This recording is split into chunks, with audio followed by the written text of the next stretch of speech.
Olá, sou Lucimar Novaes da Silva, engenheira ambiental. Estarei agora na live da SIC às 10h30. Olá, muito bom dia a todos. Hoje, segunda-feira, 28 de setembro de 2020, essa é a live das 10h30 da SIC. E o assunto de hoje vai ser Brasil, o país mais verde do mundo. E quem nos acompanha é a Lucimar Novaes da Silva, que é engenheira ambiental, especialista em gestão ambiental e mestre em engenharia agrícola. Ela tem 16 anos de experiência e de atuação na área ambiental. Muito bom dia, Lucimar. Bom dia, Jean. Bom dia a todos. É um prazer estar aqui na live da SIC, né, e poder trazer um pouquinho de informações aí para você sobre um tema que está bastante comentado aí nos últimos meses. Lucimar, muito obrigado por ter aceitado o nosso convite de participar da live das 10h30 da SIC. Realmente esse é um assunto que gera bastante conversa, né? Nós teremos aqui, para todos que nos acompanham, entre 45 a 50 minutos de debate em torno desse assunto. E se alguém tiver interesse, pode fazer perguntas por aqui também. Muito obrigado a todos que nos acompanham. Lucimar, ao contrário do que se diz, o Brasil é um exemplo mundial em proteção ambiental. E cerca de 66% do território nacional está preservado. Com isso, é possível afirmar que o Brasil é mesmo o país mais verde do mundo? É importante dizer que o conceito de verde ele é muito amplo, né? Mas quando a gente trata de floresta, né, então realmente o Brasil aí tem 66% das suas áreas de floresta nativas ainda preservada, né? Isso é um índice bastante relevante. E sem contar a gente falar da diversidade dentro das nossas florestas, né? Então, em termos de diversidade, não se discute, né? O Brasil é um país riquíssimo aí, né? Com suas florestas bastante diversificadas. E então isso traz o quê? Uma diversidade biológica muito grande, né? Para o Brasil isso acaba também chamando a atenção do mundo, né? E quando a gente fala em termos de mundo, vem muito o quê? A floresta amazônica, também que acaba chamando a atenção aí. E então hoje o quê? 27% do nosso território ele é utilizado para produção agrícola e pecuária.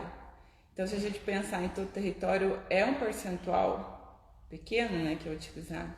E o que se vem se buscando cada vez mais, né? A incrementação de tecnologias para a gente conseguir aumentar a produtividade sem a gente avançar mais nessas áreas, né, que estão preservadas, né? Isso que vem se buscando com o aumento das tecnologias, principalmente quando a gente fala em produtividade agrícola, né? Quero agradecer a todos que nos acompanham. A gente está fazendo a transmissão dessa live por duas plataformas, pelo Instagram, a SIC Cascavel, e também pelo Facebook, a SIC Cascavel. E informar a todos que esse conteúdo, como sempre acontece, desde o início desse projeto, viu, Lucimar? Que foi lá em abril, né? Quando a gente estava no início da auge da pandemia do coronavírus. Então, todas essas lives, que têm um conteúdo bastante interessante, elas podem ser encontradas no canal do YouTube da SIC, a SIC Cascavel. Lucimar, esse também é, por si só, um assunto extremamente polêmico, né? Mas a quem interessa denegrir a imagem brasileira e associar, né, a imagem do país a questões ligadas a possíveis desatentos ambientais. A gente tem observado aí, principalmente na imprensa nos últimos meses, né, uma série de informações e desinformações. E o Brasil ele vem despontando aí como o maior produtor de alimentos do mundo, né? Então isso possivelmente, né, na minha opinião, gera também um interesse grande de outros países, né? Que afinal de contas, né, países, vamos dizer, são concorrentes também, né? Então isso chama muita atenção desses países e acaba gerando também muita desinformação. Então, como eu citei lá no início, né, a questão da floresta amazônica, né? Então, hoje se fala, o mundo está voltado para ali, né? Porque a floresta amazônica, ela está pegando fogo, né? E a gente tem uma série de situações que depois à frente a gente vai falar mais específico, né, sobre isso, mas não é só a floresta amazônica, né? Então, eu vejo assim que é o grande interesse político, né? A gente tem um jogo político muito grande nesse cenário, né, que acaba trazendo muitas vezes desinformações. E hoje, né, com a questão da internet, a mídia, né, então a gente recebe muita informação, né? Então é importante a gente procurar a fonte e buscar realmente qual que é a veracidade, né, dos fatos. Ô Lucimar, você tocou nesse assunto das queimadas na Amazônia, que também, infelizmente, agora atinge o Pantanal, mas mais especificamente a questão amazônica, né? Qual é verdadeiramente, né, a extensão disso e o impacto? Essas queimadas que acontecem, geralmente elas comprometem de alguma forma, né, os biomas que existem na Amazônia? Então é importante a gente também esclarecer o que é a floresta amazônica, né? Então é diferente lá do estado do Amazonas, né? A floresta amazônica ela não está só no Brasil, né? Ela pega 9 países, né? Então ela tem uma extensão gigante, né? A gente tem também incêndios acontecendo no Cerrado, né? A gente tem incêndios acontecendo no estado do Paraná, no estado de São Paulo, só que muitas vezes isso é associado tudo apenas à floresta amazônica, né? Mas não é verdade que é só isso. Então, e a gente tem uma série de fatores. Por exemplo, a gente tem agora a contribuição do período seco, né, que acaba agravando isso também. A gente tem, lógico, a questão dos incêndios criminosos, né, que são ilegais. É porque a legislação também ela prevê que você pode fazer uma queimada, né, desde que você tenha uma autorização ambiental para isso. Só que muitas vezes não existe, né, essa autorização. A pessoa vai lá, faz um incêndio, né, e às vezes sem o controle, os devidos cuidados, né, isso acaba se alastrando para as outras áreas, né. A floresta amazônica em si, ela é uma floresta úmida. Então, assim, também o fogo ele não vai se propagar lá do nada lá no meio, né. Então, geralmente isso acontece no entorno, né, quando você tem um tipo de incêndio desse, às vezes sem o controle, isso acaba se alastrando para a floresta, né? Ô Lucimar, eu estou até vendo aqui um comentário da doutora Juliema, a Mari, né? Que ela diz o seguinte, que todas as atividades exercidas pelo homem causam, de certa forma, algum impacto. E realmente, isso é uma verdade. Doutora Mari, obrigado por acompanhar, obrigado por participar e mandar a sua pergunta. Mas existem também muitos fenômenos naturais que são claramente, né, iniciadores desse tipo de situação toda. Parece que, inclusive, em algumas regiões, raios, né, chegam a provocar incêndios, né, doutor? Mas, enfim, é uma situação bastante polêmica, é uma situação difícil mesmo. Eu queria a opinião da senhora a respeito de uma questão. O vice-presidente, o Hamilton Mourão, está à frente de um conjunto de ações, né, que busca ampliar a proteção da Amazônia. O que a senhora pensa a respeito disso?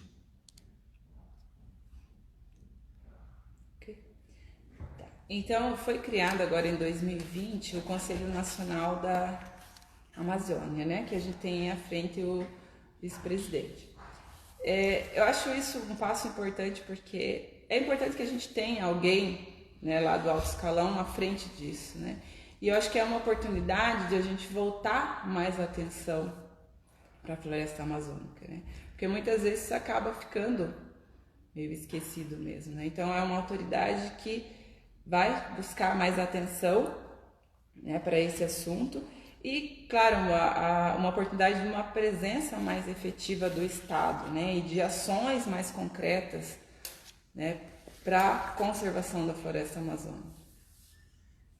Outra coisa importante, Lucimar, é que a gente tem que reconhecer que existem sim algumas falhas, né, nos mais diversos sentidos, falhas governamentais, de repente alguém que utilizou o fogo e não soube controlar adequadamente, ou seja, até ONGs, né, existem denúncias a respeito disso, de que ONGs provocariam esse tipo de situação para chamar a atenção da imprensa mundial, aquela história toda. Mas que tipo de riscos, efetivamente, para os biomas? Eu gostaria que você aprofundasse um pouco disso. Você falou agora, recentemente, sobre essa questão da Amazônia, que é uma floresta em grande parte úmida, ou seja, ela está imune a esse problema, né? Mas que riscos esses procedimentos mal feitos, as queimadas em si, elas trazem para o meio ambiente? A gente tem um procedimento que é muito comum, né, nessas regiões, por exemplo, a limpeza para você fazer uma implantação de uma pastagem. Eles fazem lá a derrubada das árvores que eles chamam lá com arrastão, né? Que você coloca 2 tratores, um de cada lado, com correntão lá no meio e você vai derrubando as árvores. Aí você deixa essas árvores secarem, né? Geralmente isso coincide com o período mais seco, né? E só após você coloca fogo nessas áreas. Aí começa o risco, né? Quando você coloca o fogo e você não consegue, muitas vezes, controlar esse fogo, ele acaba adentrando para a floresta. E é onde você começa aí grandes incêndios, muitas vezes, né? Então, por isso, o cuidado, né, que tem que se ter quando se vai fazer um procedimento desses. Então, como combatê-lo, você tem aí os procedimentos, né, que tem que se tomar para que esse fogo não se alastre para dentro dessas áreas, né? O Lucimar, você tem muitos anos, né, de experiência como engenheiro ambiental, atua numa grande empresa que é a Copavel, que tem cuidados extremos, né, nesses assuntos ligados ao meio ambiente. Ao contrário do que muitos dizem, eu gostaria que você até esclarecesse isso aqui, os agricultores, boa parte deles pelo menos, já têm uma consciência ambiental bastante apurada, né? É verdade hoje, ao contrário do que muitos dizem e afirmam, que o grande problema ambiental, em vez do campo, está nas cidades? O que nós temos é que na cidade a gente tem a concentração da população. E no Brasil a gente tem um problema bem sério ainda, que é a questão esgoto sanitário, né, água tratada, que isso não está disponível para toda a população. A gente tem uma questão ainda não resolvida, que é dos lixões a céu aberto, né? Então, se a gente for falar só da questão de produção de resíduo e esgoto, né, isso já é um problema de toda a sociedade. E na cidade esse problema se concentra, principalmente quando a gente vai para grandes centros. Então, se a gente pegar ali, até peguei ontem, né, os dados, né, em termos do Brasil, né, do Instituto Trata Brasil, cerca de 35 milhões de pessoas não têm acesso à água tratada e quase 100 milhões não têm acesso ao tratamento de esgoto. Então, pense, esse esgoto sendo lançado nos rios, né, uma carga de matéria orgânica que está sendo lançada, isso gera uma poluição muito grande, né? Questões dos lixões a céu aberto também, né? Então, isso também gera um grande problema de saúde pública e ambiental, né? Então, na cidade a gente tem essa grande concentração, né, dos problemas ambientais. E no campo, lógico, existe alguns problemas também, né? Mas no campo ele está muito mais distribuído e está mais controlado, né? Porque hoje a gente tem também uma legislação ambiental bem rigorosa. Lucimar, saiu recentemente um estudo, que inclusive você tem uma revista aqui da Copavel, que traz isso na capa, né? Essa é a grande evidência do Brasil, o país mais verde do mundo, falando que 66% do território está preservado. E aqui no Paraná, que é um dos estados de maior produção agrícola do Brasil, só perde por Mato Grosso, nós temos 27% das áreas preservadas, né? O que na prática isso significa, considerando o Paraná como um grande celeiro nacional?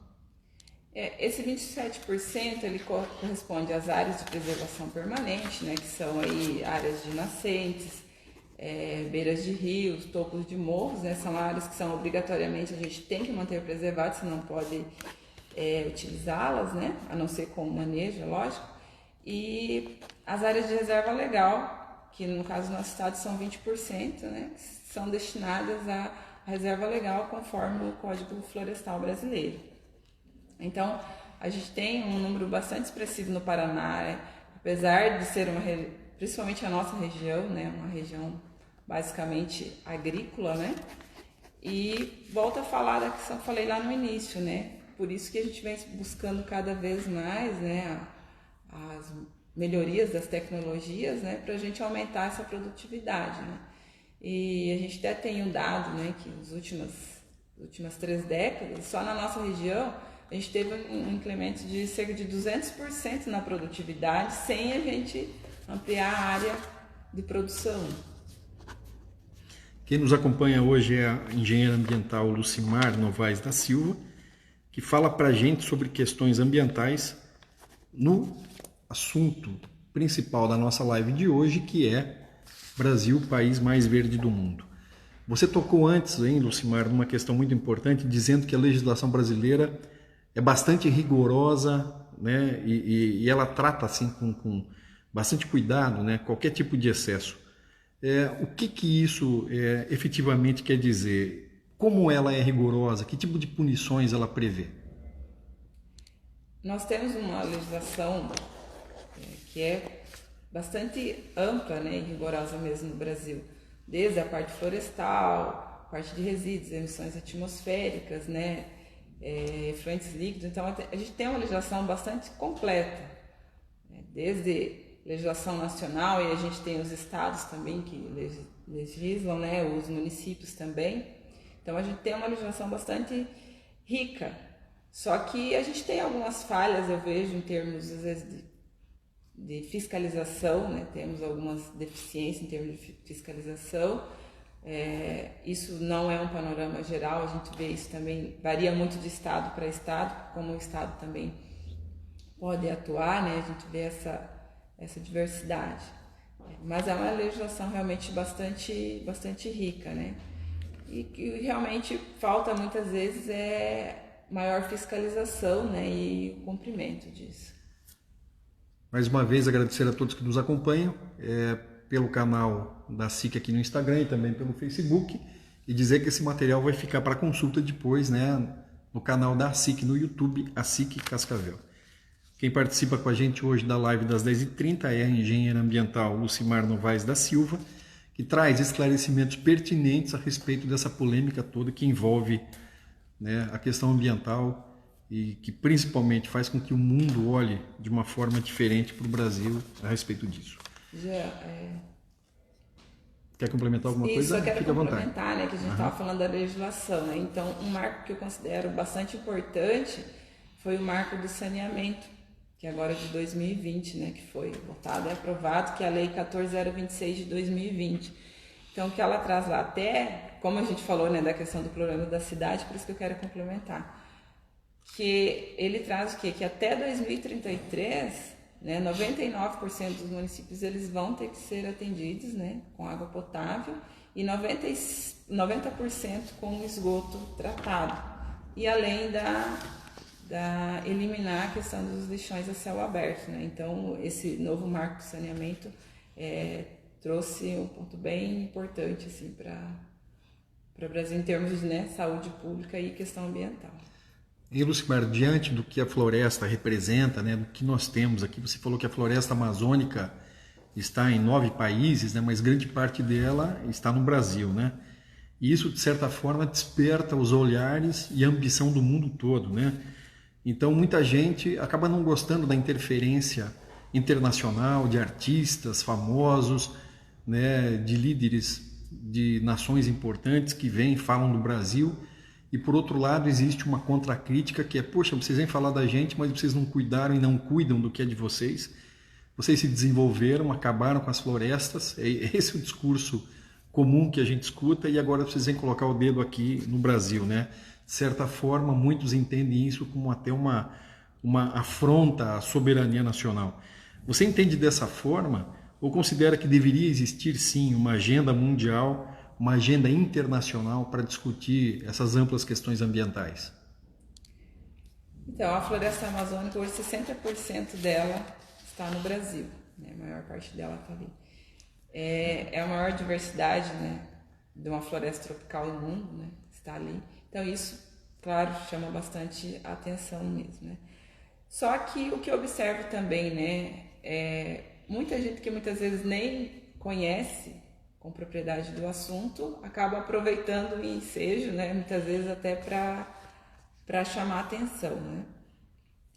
E eu vejo que os outros países muitas vezes buscam eles quererem ter autoridade aqui sobre a floresta, né, que está no Brasil. Então, por isso é importante, acho que o governo ele realmente tem que tomar as rédeas disso, né, e ter um posicionamento firme com relação a isso, né, e não deixar que os outros países, que muitas vezes nem sabem, né, realmente a realidade, que venham querer, né, mandar ou daqui a pouco até ter o poder, né, sobre isso. Mas lógico que como a gente está num mundo que ele é globalizado, né, e a gente não tem barreiras físicas, né, o mundo, né, o planeta, ele é único, né, então a gente tem interferências também, né, em termos de mundo, né, no geral. Então eu vejo que é importante sim uma agenda, né, que esse assunto seja levado mais a sério. Então eu vejo que esse posicionamento ali do nosso vice-presidente, né, do Hamilton Mourão, estando à frente disso, que é um grande passo, né, para a gente olhar com mais atenção também, né, com mais carinho para essa floresta que, não, claro, a gente aprendeu errado lá que ela era o pulmão do mundo, né, não é o pulmão do mundo, mas ela é a maior floresta tropical do mundo e está ali a grande diversidade e até curas para muitas doenças. Então, assim, é um patrimônio genético que não tem preço. Então, realmente, ela precisa ser olhada com mais carinho e atenção. Lucimar, aqui na nossa região existem várias boas ações ambientais que podem, e que têm sido, inclusive, né, compartilhadas para vários estados e até para o exterior. A Copavel é uma delas, que faz com que a proteção de nascentes ocorra a partir de um projeto chamado de Água Viva. Eu gostaria que você falasse um pouquinho de como essa ação funciona e como ela tem repercutido. O projeto Água Viva, ele surgiu em 2004, né, dentro da cooperativa, e o principal objetivo dele é a recuperação, né, de nascentes de água e a conservação dos recursos hídricos. Então a Copavel tem um profissional, né, terceirizado, que ele vai até as propriedades, né. Na verdade, assim, os técnicos, né, de campo identificam a necessidade juntamente com os produtores, né, então aciona, né, esse profissional que vai até a propriedade, né, faz o levantamento.